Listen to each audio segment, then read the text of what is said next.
Welcome to the REI Agent, a holistic approach to life through real estate. I'm Mattias, an agent and investor. And I'm Erica, a licensed therapist. Join us as we interview guests that also strive to live bold and fulfilled lives through business and real estate investing. Tune in every week for interviews with real estate agents and investors. Ready to level up? Let's do it.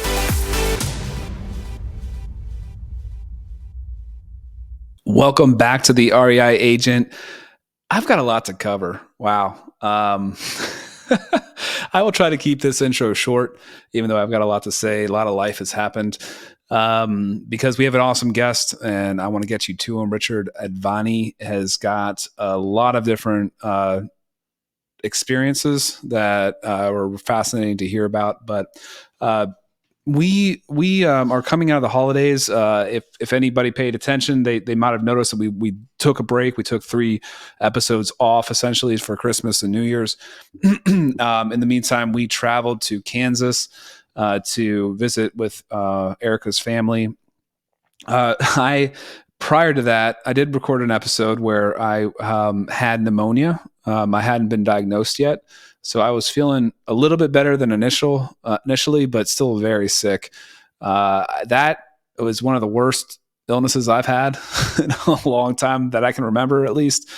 Might be the worst one I've had in general. It wasn't walking pneumonia. It was full on. I don't know if it's called spot pneumonia or just regular pneumonia, but it basically left me with a fever for about 2 weeks. One of those weeks, I was on antibiotics the whole time. And I don't think I was contagious anymore after a couple of days of antibiotics, but still running a little bit of a fever.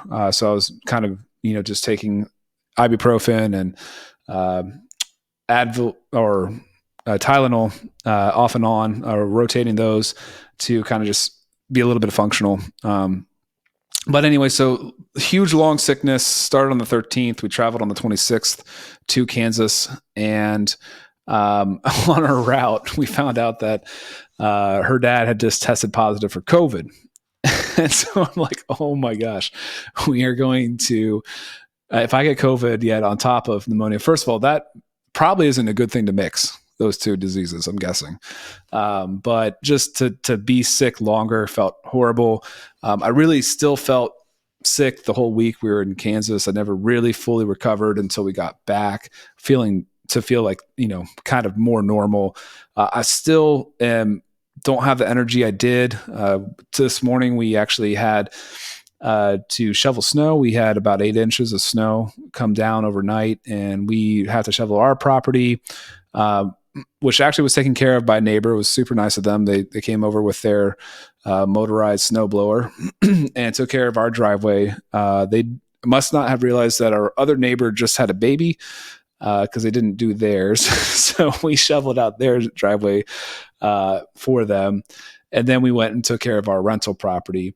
I was shoveling snow while the kids were out playing with Erica in the snow. They were so excited about the snow. They just couldn't wait to play in the snow. Then they get out there and they're just all screaming their heads off. They're all crying.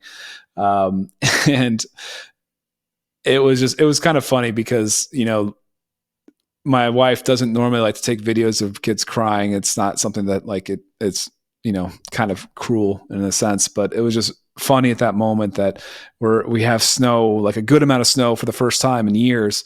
And they're just all bawling their eyes out, all 3 of them, in the snow with their sleds and all that kind of stuff. So, but anyway, we got them a little bit warmed up, and then we took them to our rental property to shovel snow with us. They helped a little bit. They threw snowballs and sledded a little bit too, but we just kind of feel like it's important to involve them whenever we can to help them see that we work for things. So I like to take them to showing sometimes. We don't do a lot of maintenance stuff with our rental properties, so they don't see a ton of that. But usually if there's a flip or if we're getting a property ready to rent after it's been renovated, there's a lot of cleaning or things like that go on. So we've taken them out to do that, or there might be landscaping that we have to do that we've taken them with us. Because I just think that it's important for them to kind of realize the work that goes into the lifestyle, or or just life in general. And I think we're hoping to get a trailer at some point, like a lawn trailer, to take my mower maybe next summer to mow this rental property. All the other ones, the other people just take care of themselves. But this rental property is a quadruplex, so it's a little bit more hard for people to figure out who's going to mow. They're going to each have a mower and mow just their quadrant.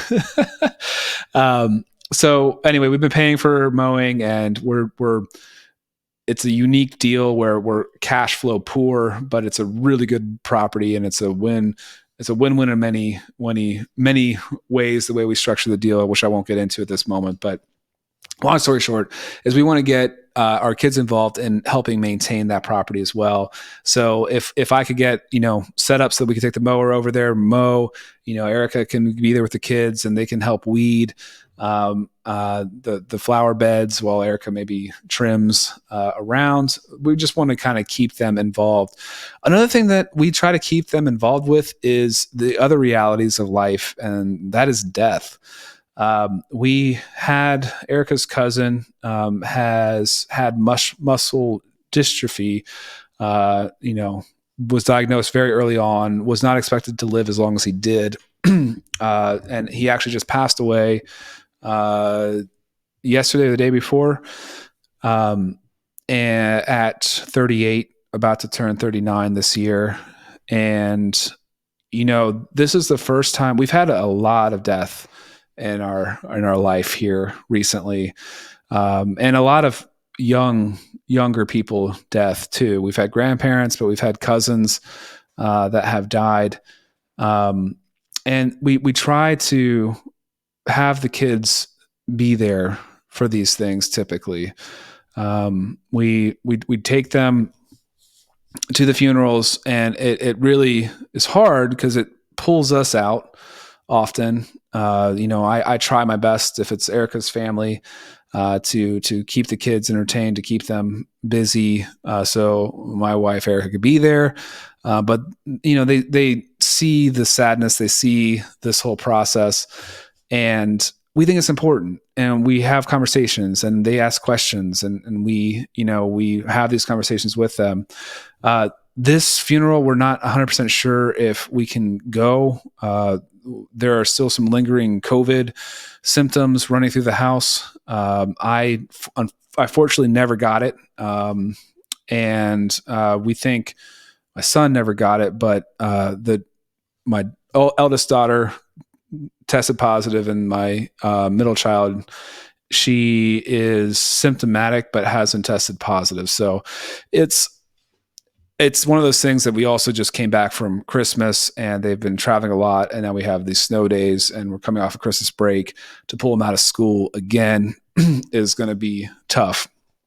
So all that to say is that we normally try to involve them in our lives, in the hard things, because it would be easier for me to go and just shovel the driveways by myself without the kids screaming and throwing snowballs and all that kind of stuff. And it would be easier for us to do these funerals without the kids.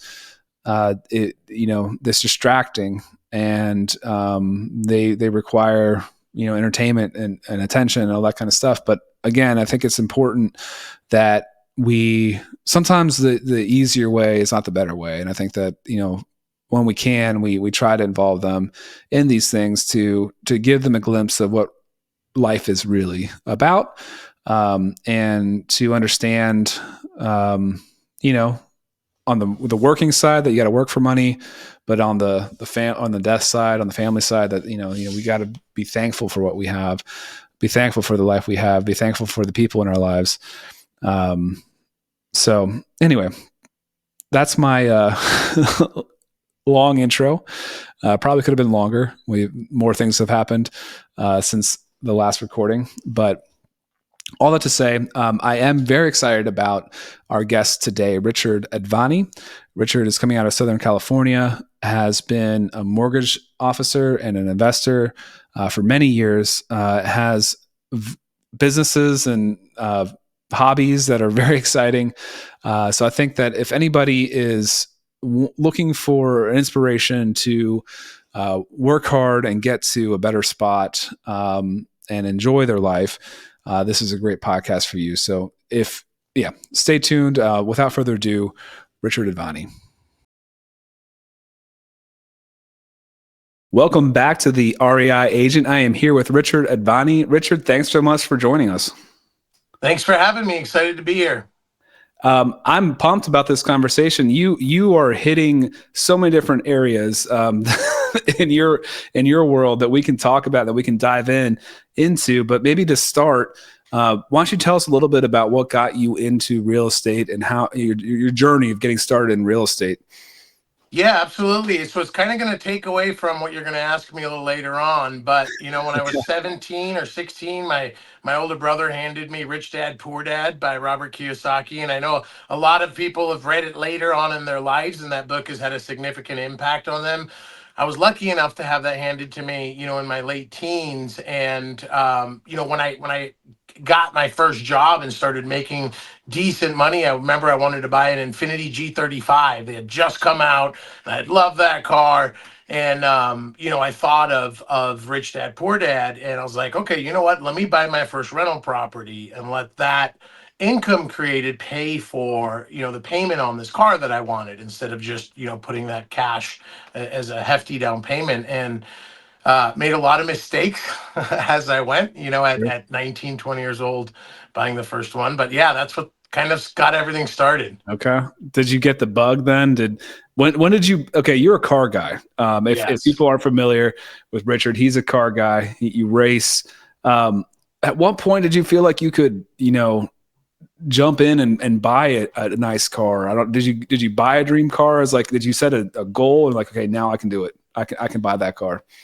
Yes and no. I mean, I set a goal, when I was 30 years old, that I wanted to be able to buy a Ferrari, right? And not because of the cool factor of the Ferrari. It's just growing up, that was always the pinnacle car to me. And, when I approached 30, I kept pushing that back, right? I'm like, I should probably buy some more real estate with it. I should probably buy some more real estate with it. And I think when I was about 30 years old, I just turned 40. I spent the most I'd spent on a car. I bought a Toyota Supra 1998 turbo, the last year built, and spent 75 grand. I finally spoiled myself a little, but it's hard, right? Once you see the beauty and the wealth and the growth that real estate creates and how it compounds over time, it's hard to take 100 and 150 or 200 grand to throw at that dream car, knowing, the expense of it, the true expense, right? The lost opportunity of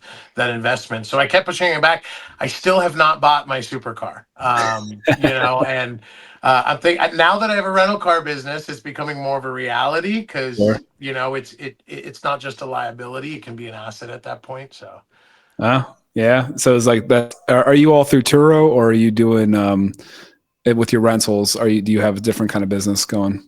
I have independent as well, but I'm transitioning off Turo. But I'd say about 80% of our business does come through Turo.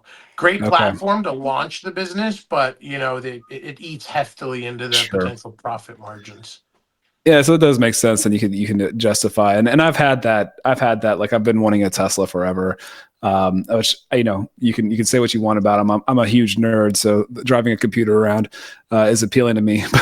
but I've thought about the whole, okay, I could Turo it and justify getting it, because that's as common. I think that's a very common thing for real estate investors to go through, is that you start building up wealth, and it's hard to live your life a little bit, hard to treat yourself to something. Traveling is one thing. I think that might be a little bit easier. It's certainly less expensive.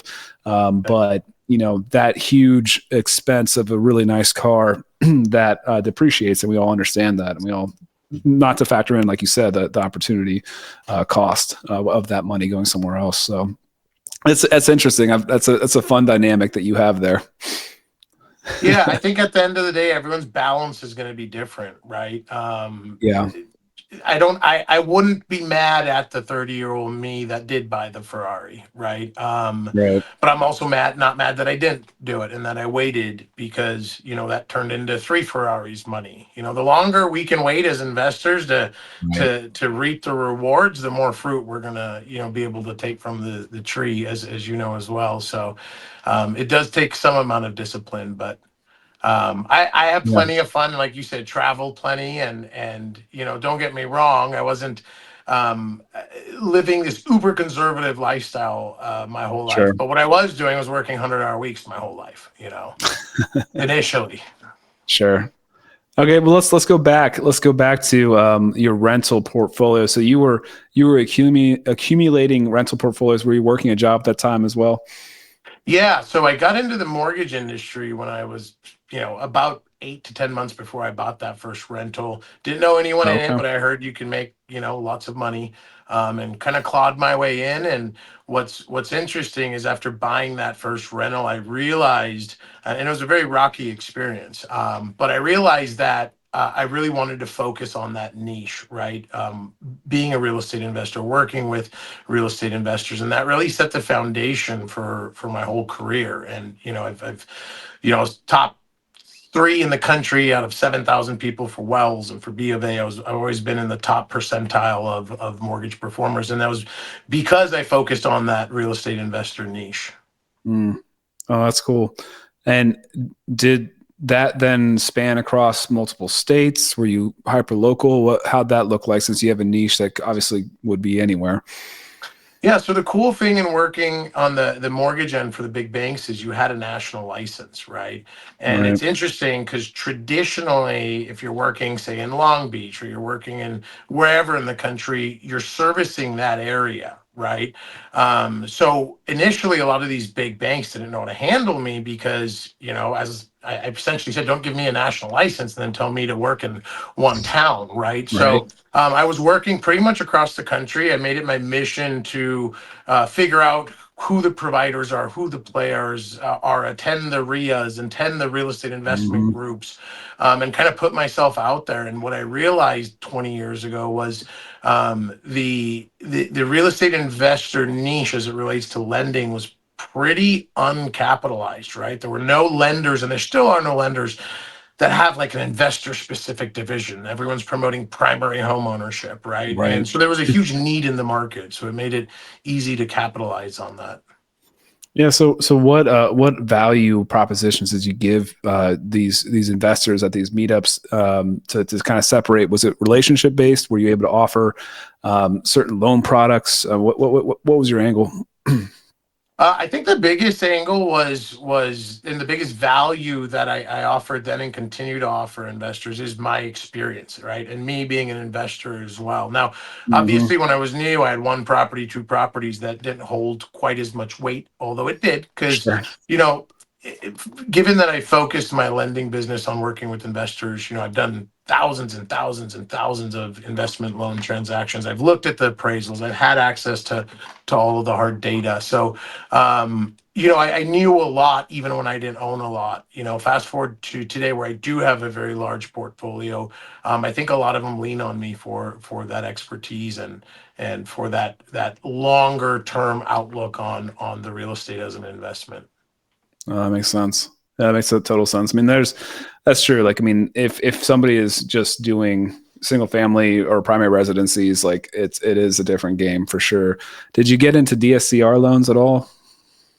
Yeah, absolutely. I mean, DSCR loans, I would like to say, didn't exist back then. They did, because essentially, of course, they're a commercial loan product, but they weren't open to single family homes. DSCRs Okay. come out, I'd say the last 3 or 4 years. We were an early adopter compared to most lenders. And, initially, when I heard about the DSCR lender as a seasoned professional, I was like, oh no, like, we're coming out with what? Like, it's a no doc program. And that's a lot of investors' initial thing, right? You're like, oh no, is this is scary? And it's not really, right? DSCR loans have been around forever. They do require a 20-25% down payment. You have to have good credit. Yes, they don't check your income, but if you Yeah. understand, how business and business loans work, they don't care about your personal income, right? They care about that business. And with these DSCR loans, those individual rental properties are considered individual businesses, right? So yes, we do offer them, and what's been really cool the last 2 or 3 months, and I didn't understand why initially, but DSCR loans, which are no doc loans, versus conventional full doc loans, typically carried about a 1% delta, and with DSCR loans being about 1% more expensive. What we've seen in the last 2 or 3 months is that delta just getting smaller and smaller and Okay. smaller. So much so where DSCR loans today, of course, are almost less than conventional. And what I, after doing some research, realized was, the conventional, of course, as we know, is tied to the 10-year Treasury bond, and these DSCR loans are tied to the shorter-term Treasury bonds, which haven't had as much Okay. volatility. Yeah, so it's been cool to say, hey, the no doc option's actually better than the full doc option. Yeah. I feel like the this post-COVID mortgage season, I feel like you've really had to be on top of like what is the best loan program for this given situation for this given client.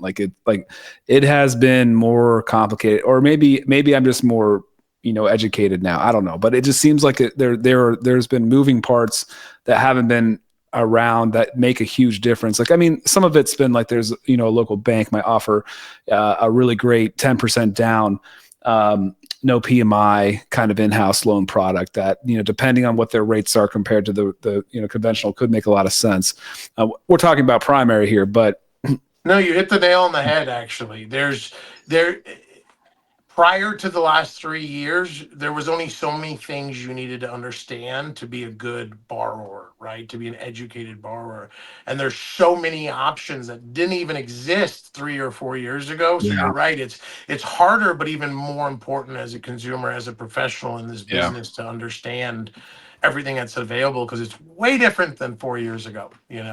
yeah, and that's like one of the I think that people buying a house is, let's say there's a seasoned person that's again, let's talk about primary here for a second. There's somebody that's, bought and sold 6 houses and they're like, do I need a real estate agent? I know how to do this and all this stuff. And that alone, having that, you would have no idea coming into the, if you haven't bought or sold a house in 10 years, you'd have no idea what this landscape looks like now. And having, connections to lenders like yourself to really understand what, specific loan product at this given time makes most sense for that person. I mean, that's a huge advantage. And usually, I mean, it's not always, but often, the agent's kind of the first stop for the person that's looking. But before we get further into that, I did want you to break down what DSCR is for people that may not understand what that loan product is and kind of why it's different and requirements, et cetera. Yeah, absolutely. So firstly, DSCR stands for Debt Service Coverage Ratio. It's a mouthful, I know. Essentially what it means, though, is they want to know that in order to loan on these properties, they want to know how much income the property generates versus what the monthly payment and expenditure is going to be, right? How the property debt services. And the major requirement for these loans is that 100% of the gross rents that are coming in, and those gross rents are determined by an appraiser that goes out and determines what's reasonable for the area. So 100% of the gross rents covers the mortgage payment, including taxes and insurance, right? And if it does, for example, let's say the payment on the property is $1,200 a month and the rental income is $1,200 a month, that would be a 1-to-1 DSCR, which is the minimum requirement for most lenders. But assuming it meets that, and assuming you have the down payment, and 6 to 12 months of money left in the bank, so you have an overall good financial profile, you don't need to provide any income documentation, right? They're not worried with how much you make. They're not worried about your credit card or your car loan payments. All they care about is, hey, does the rent on that property cover the mortgage payment, right? And if it Yeah. does, they're happy to lend you 80% or 75% on that deal that you're only putting 20% out on. Yeah. And the last thing I'll say on that is most of these DSCR loans are 30-year fixed, right? They used to be balloons and arms and all these tricky programs. They're not now. They're 30-year fixed, fully amortized. Your payment won't change over the duration.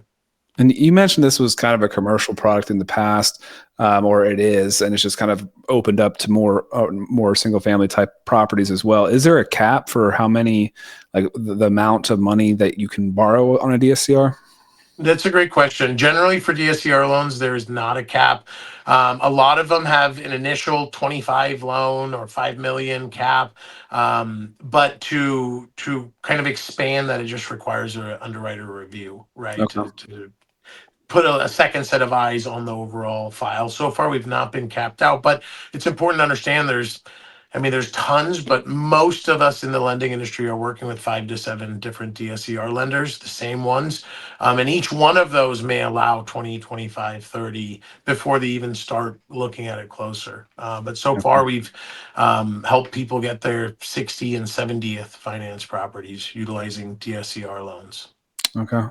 Well, and just to give a little bit of context or a little bit of application, making to context to this conversation, if you're a new agent starting out and you haven't been in the business for 2 years, you're not going to be looked at by conventional mortgages if you're trying to get investment property. So this, if I understand correctly, would be a good avenue. Let's say you are doing very well in the first 2 years, which can be hard for some people.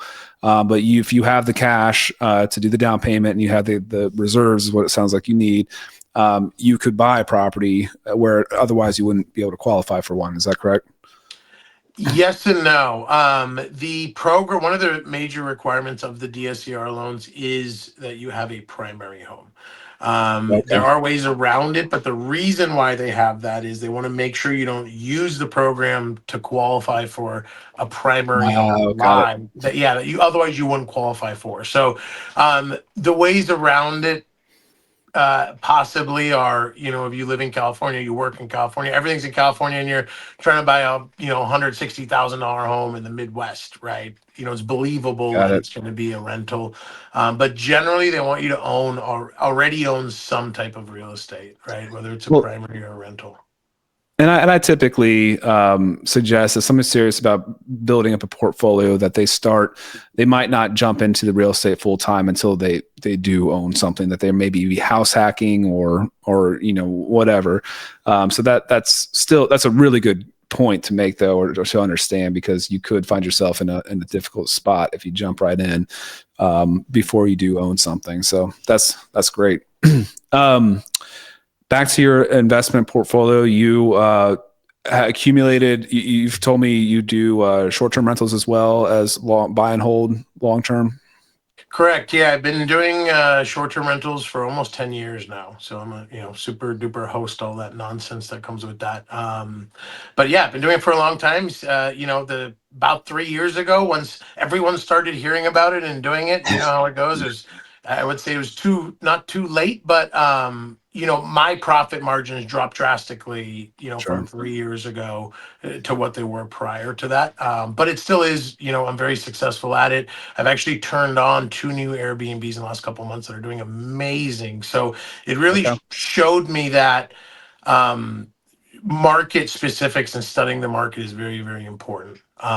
It's just And harder now, right? exactly, yeah. And you need to find places that aren't traditional Airbnb areas, right? Everyone runs to the resort areas or the beaches, or, well, how about looking at a high concentration suburban area that has few hotels? Could be anywhere, nowhere near a beach, nowhere near a vacation area. But guess what? As a lot of you people can attest to, this time of year, people go to visit family, right? And if Right. you and your wife and your 3 kids are going to go visit your in-laws and insert here, Oklahoma, for example, you don't want to get a hotel, right? It's going to take 3 hotel rooms. If you imagine getting an Airbnb in that same general area or neighborhood as where your mom lives. So, yeah, that's more what I've been targeting recently, and it's been, Okay. basically not competing, right? Everyone was like, yeah, competition's good. No, it's not. I don't want to compete with anyone. I want to run the opposite direction. And Yeah. it awakened me because I have 2 Airbnbs here in California that are higher end properties, and they're still profitable and do well. But I've seen the impact. The last three Yeah. years. Yeah, definitely. And I think a lot of people got burnt when they were doing analysis based on numbers prior to the oversaturation or the increased saturation of the Airbnb market. It looked like it'd be a great property. They're bidding in a bidding war, bidding it up. Luckily, they probably have cheap debt. But other than that, it can be definitely tough. I've seen that. We have a resort around here, and the Airbnb market went from, it was the slowest market this area. It was probably the slowest market in our whole county, and then it was definitely the hottest like through COVID. So it was an interesting transition to see for sure. Yeah, you see that a lot, I think, in places like Palm Springs and the high desert, and then the mountains in Phoenix, and a lot of places that have kind of retracted from those highs because there was a frenzy, Yeah, and at that time, that's when you could do 10% down second home, right? You can't right, anymore because everyone abused it, right? And used it to buy Airbnbs that, and in fact, a lot of them were over leveraged though, right? Because they were buying them at 10% down based on these high rents and this huge market that was created. But as you said, everyone got greedy, and I don't think anyone took a moment to say, well, how much can this market support, right? And right. what's that line? And I think that line got crossed in a lot of markets. And then also the fact that I think less people are using Airbnbs. I think that the use of Airbnbs were a lot higher because it made a lot of sense in COVID. Like, let's just drive somewhere close, stay in a place where there's nobody else around. And then I think, there wasn't as much international travel, et cetera. So but that's interesting that you seem to have found a niche that is working for you well, despite what we're talking about, this recent history. Obviously, creating something unique and having the amenities that really sell a place is also very important if you are in an area that needs to be competitive. Absolutely. Okay, so we covered that. You mentioned now that you're getting into some you're partnering with somebody to develop. Is that correct? Oh Tell me more yeah, about yeah, that. definitely. So earlier this year, I partnered with a builder I've worked with for the last 15 years. He's a little older, and we have met a couple times in the last decade. But long story short, yes, I've partnered with him. We have 120 to 150 homes in various stages, and already delivered a bunch of them. But we build to rent single-family homes and duplexes all across Oklahoma. So I'm actually splitting time between Southern California and Oklahoma at the moment. It's 75 degrees in SoCal right now. Tomorrow I fly to Oklahoma where it's, I think, 30 degrees. So I know my wife and daughter are a little anxious about that. Will it make you feel grateful for where you live? It has been definitely. Look, I love Oklahoma. In fact, I prefer Oklahoma City to Southern California, but this time of year Yeah, makes me appreciate and understand why it's so expensive to live here and why it's so crowded, right? Is right. it's always 70 to 75 degrees, that's our winter. And when you see it freezing, when you go fly somewhere else and 3 hours later, you're like, oh my God, this is way different. You're very appreciative, definitely. I mean, just look at what I'm wearing compared to what you're wearing. Yeah, I'm looking, yeah, I'm looking outside your windows right now. It's sunny, and we got 8 inches of snow yeah. overnight. I'm coming to it tomorrow. Yeah, that's great. Well, okay, so let's shift again and let's go into the cars. Tell me about your racing and what you do. Like, I think one of the things that, and let me segue this a little bit better. I think one of the things that's great about real estate investing is that it can really afford you the life that you want to live.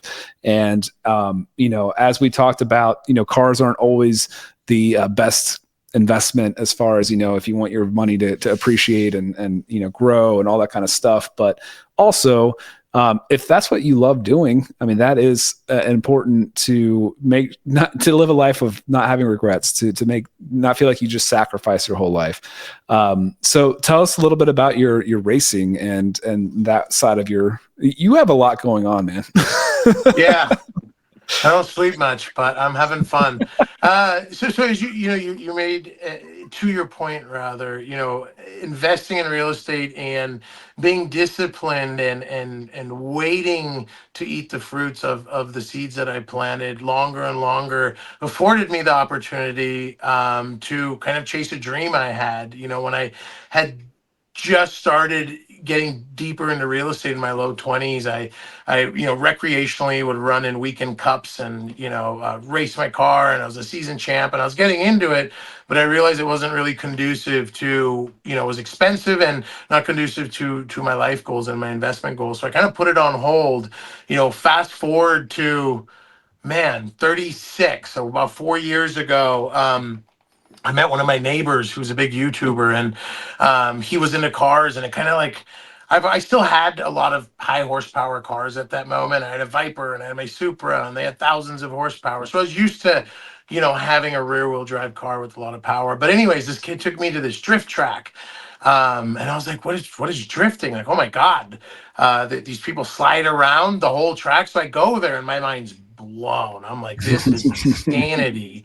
So like so And much fun. I was like, I want to start doing this. So I bought a $5,000 350Z beat up car, and I went to my local drift track and didn't know anyone. And I went out there for my first laps, and I ended up drifting pretty much the whole track. And I came back into the pits, and everyone's like, wow, well, who are you? And, how long have you been drifting? And I was like, this is kind of my first time. And everyone's like, wow, like, there's actually a path in this profession of going pro. It's really hard. And, yada, yada, yada. So long story short, I did some research and I said, so, wow, there is a path to going pro on this. And, up until then, I hadn't really done a lot for myself, right? It was sacrifice, investments, work hard, which was fun, right? That was fun to me and I enjoyed it, don't get me wrong. But I hadn't made a big investment into a hobby, and I'd put that on hold 10 years earlier, right? Well, the good thing is real estate afforded me the opportunity to actually grab that bull by the horns and, build a race car, establish a race team, earn my license in a year and a half. From, within a year and a half of setting foot in that first drift car, I went pro, which, I don't think has been done in that short period of time. But, I had the passive income and the opportunity now to say, hey, I can spend $70,000 on tires my first year.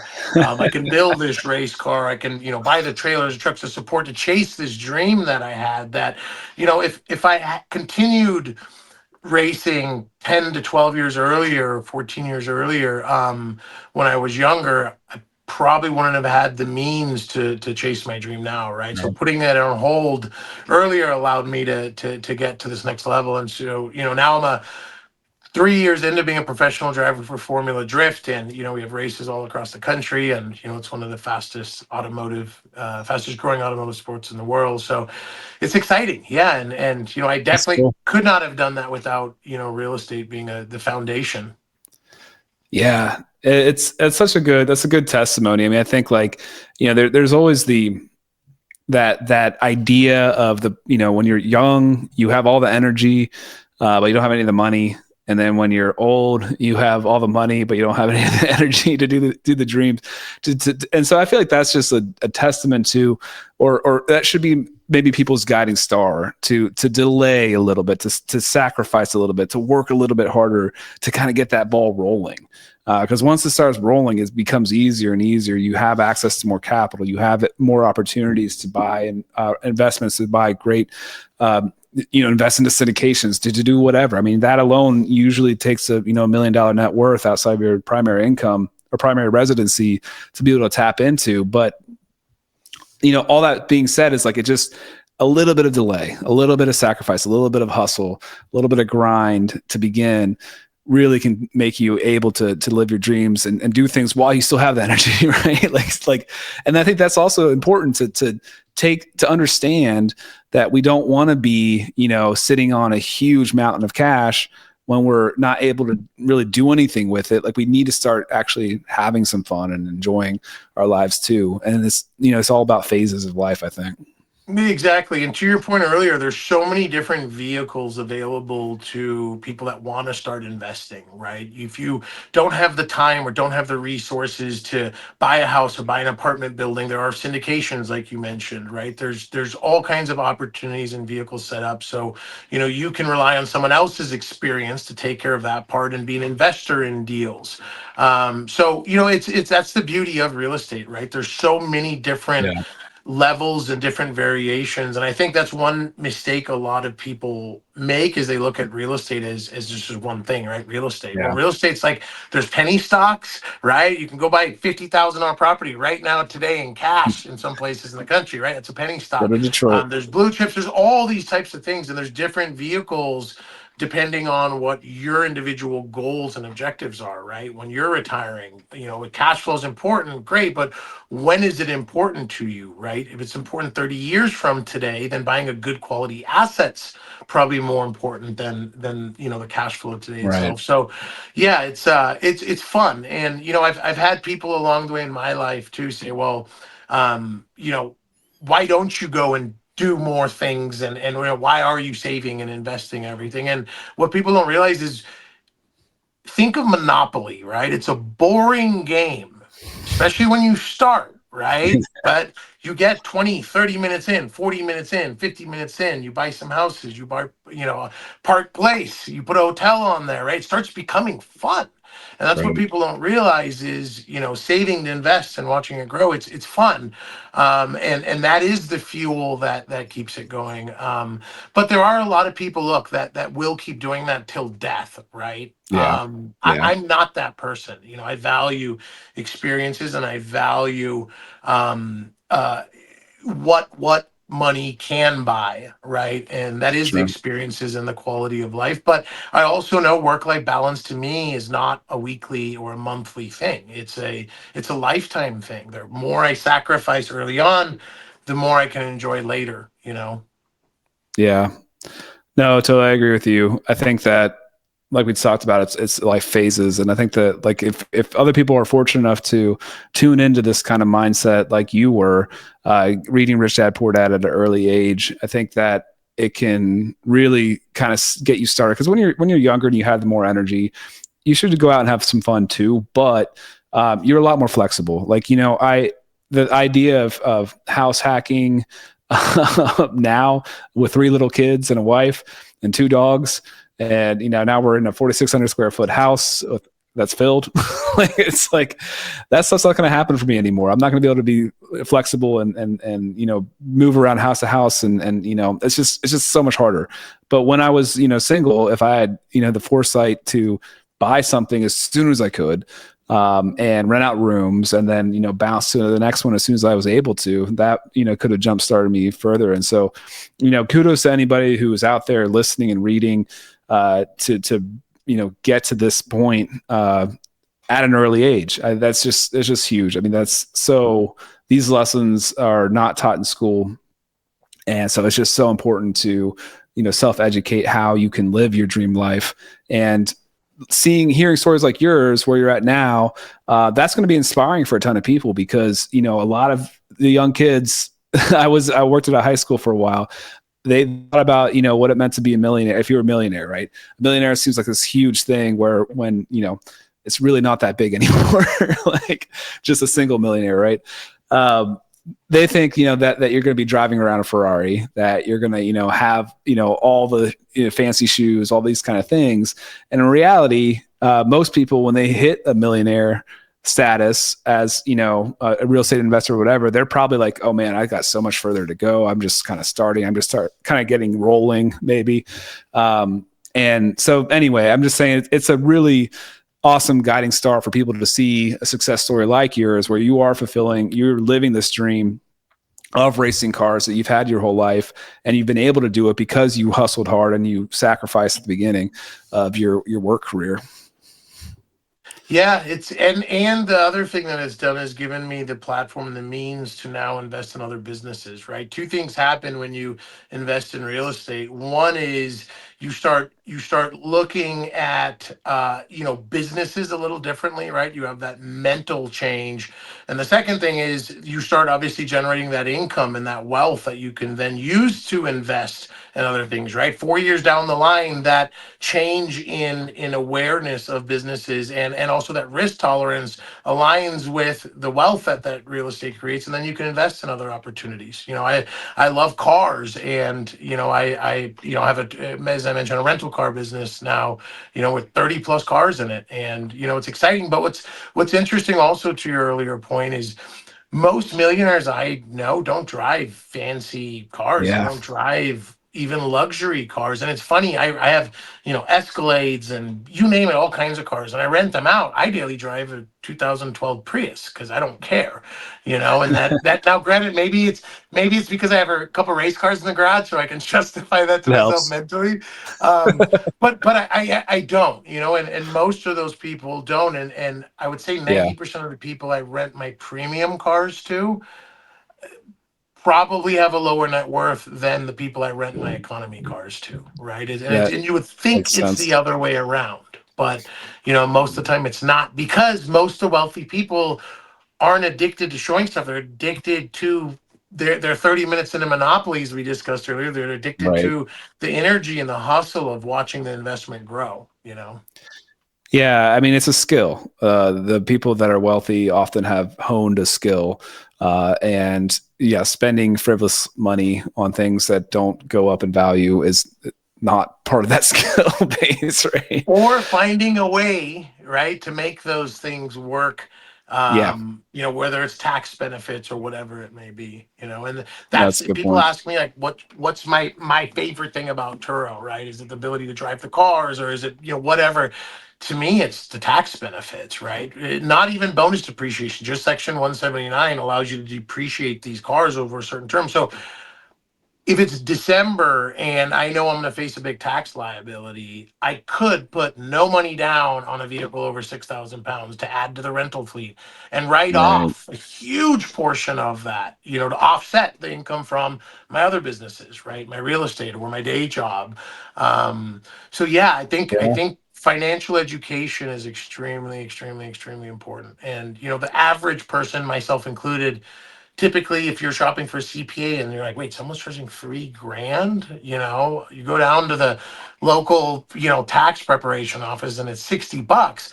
Well, that person who charges 3 grand may be saving you 50 grand, 80 grand, right, 100 grand a year, right? And the rich pay for professional services and they're happy to do it because it's not about how much it costs, it's about how much it's saving them. Where, right, the average middle class doesn't look at it that way, but we're not taught any better. right. No, totally. I agree with you completely. When I was talking to that student or the students about what they thought a millionaire looked like, I just read The Millionaire Next Door, and and so it was fun to kind of like open their minds a little bit about it. And I don't know how much of an impact that really made, but I feel like any kind of extra little financial education you can give in a school setting is important. So yeah, no, that's a really good point about the cars being tax write-offs as well. I know that there's a couple different ways of doing it too. If it's not 6,000 pounds, I think you can take it. Mileage can be, if you're using it heavily, an option. But then also just depreciate over a max of maybe 5 years. Does that sound right? I'm not a 5 to 7 CPA. years, yeah. And for Okay. me, I'm depreciated as business equipment, right? Essentially, because I Yeah. have a rental car business. So the way I Right. write it off may be different than someone that doesn't have a rental car business. Yeah, for agents, I think it often makes more sense to take the mileage, depending on but it's a pain to Well, track. So one thing on your note too is there has to be personal versus professional use of the right, vehicle. And if you're using the same vehicle, you're 100% right. You want to go mileage because for me, it's easy to say, oh, well, here's my primary car and here's my 25 rental cars. They're all business use. They're always available to be rented, you know? right, man, we have covered some ground. It's been a lot of different paths. You've gotten after it. This has been a fun conversation. I got to ask about the book. Is it Rich Dad Poor Dad? Is that your fundamental book, the one that you feel like everybody should read? Yes, but I have to say that because that is what created and started my journey, and it's amazing because it's an easy Absolutely. read and all that. But for a lot of people who've read that, which is most of the probably your audience, I think a really powerful book, and I did it Audible wise, and it was a 30-hour listen. Was Tony Robbins' Money Master the Game, and it's not the normal Oh, rah Tony Robbins thing. He breaks down A to Z of from stocks to bonds to real estate to everything. And I mean, it's literally an encyclopedia. It's a long, long listen for when you're driving. But that's a very, very powerful book. And it's funny, people who reach out to me for advice or they want to invest, and I say, listen to, or they want to buy, I'm like, listen to this book. And when you make it through, you can come and talk to me. And most of them don't ever come back. Yeah, it is a long one. I gotta admit, I forget it. It's been a long time since I got that on Audible as well, but I don't know if I made it through, to be honest. It is long. It took me a year. It wasn't a continuous. So like, okay, I listened to 3 hours this week and 6 hours this week. But there was a lot of, if you break it up, which you have to, if you break it up, which you want to also, because that's where you're gonna get the value. There's a lot of valuable information. And then for someone who doesn't understand anything about anything, right? They don't even know where to start. They don't know what a stock or a bond or an investment or anything is. He is. Have you read his health book? I forget what it's called off the top of my head. He wrote one about health. It was very similar. It was trying to be like a panoply of all the information possible about being a healthy person. And it's also very long, but he goes in like deep in these, like, he's got his mindset books and all that kind of stuff. And he's just passionate about helping people. I mean, I think it's very genuine. I do too. Some of the stuff can seem gimmicky. And some of the stuff I hear here and there, but that's what the theme is for that topic, right? And he's very good at that. But to your point, you listen to his other books, and it's not that. It's just he has such a wealth of knowledge, and as you said, he's so happy to share it with everyone out there. And he does know how to to scratch an itch that other people don't know. How he knows how to motivate people and get them to take action. Now, unfortunate human nature, they take action for a week and then forget about it. But he knows how to get them to take that initial action. Well, that's why it's so good to read something like that, be inspired, but also to do some daily things like podcasts that just kind of keep your head in the game. I think if you don't kind of feed your brain the things that you want, where you want it to go, where you want it to focus, it's gonna just if you're just on TikTok, if you're just playing Candy Crush, it's not going to get you to where you actually want to go if you set these big goals. So that's a really good recommendation. Thanks. Richard, if people wanted to follow you, learn more about you, is there any websites or social media that you suggest people go to? Yeah, absolutely. So mortgage wise, it's richardadvani.com, my first and last name. If you Google my name, you'll pull up my social. It's more automotive based. And then for our home building, it's bankersinvestokc.com. But Google my name, you'll find all the crazy various things I have going on in my life. But if there's anything we can help with on the finance related, if you're a new real estate investor and we build brand new homes ready to rent or rent it out and handle everything in between, feel free to reach out. We're happy to help, and I appreciate the opportunity to be here and share with everyone. Yeah, Richard, thank you so much for being a guest on the REI Agent.